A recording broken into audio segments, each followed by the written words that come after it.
Ano, magluto tayo ng ng manok na niluto sa luya. So, nilagay ko na sa sesame oil. Tapos, ito yung paghiya ko ng luya ko para mas malasa. So, nilagay ko na po yung ating manok. Ayan.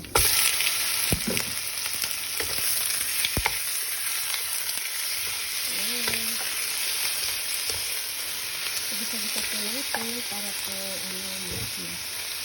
madali po lumasa yung luya sa manok. Ayan po. Yung ating paggisa ng luya lang po nilagay dyan. Nilagay po lutuin po. Mas marami pong luya para matanggal po yung lansa ng manok. Ayan. Nilagay ko na po siya.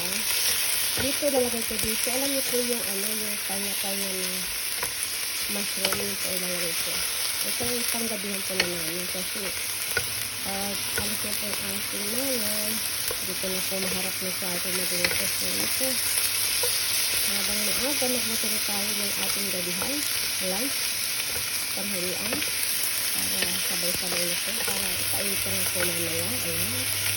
At nasabi natin so yun.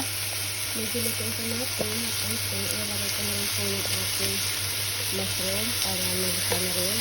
At pagka gisa na po, lalagay ko sa mga pampaluto na natin. Bahala po kayo, kasi talagang rin po ito masyado dahil sa mga bata.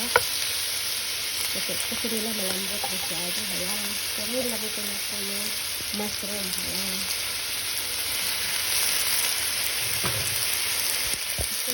Mushroom. So, ngayon, gusto natin hanggang sa mahalo sa manok. So, lalagyan ko siya ng tubig na maya. Pagkatamtaman ko lang pagluto. Lalagyan ko lang po ito ng soya sauce, kaunting asukal. So, yun na lang po ang tapos kaunting paminta. So, ngayon lalagyan ko na po ng paminta, durog na paminta po powder. Ayan, paminta na pilagay ko.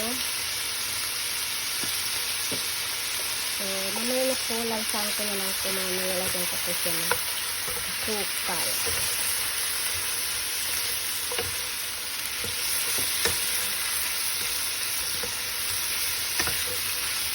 Ayan po, ayan na, lagyan ko na lang ng tubig. Maraming salamat.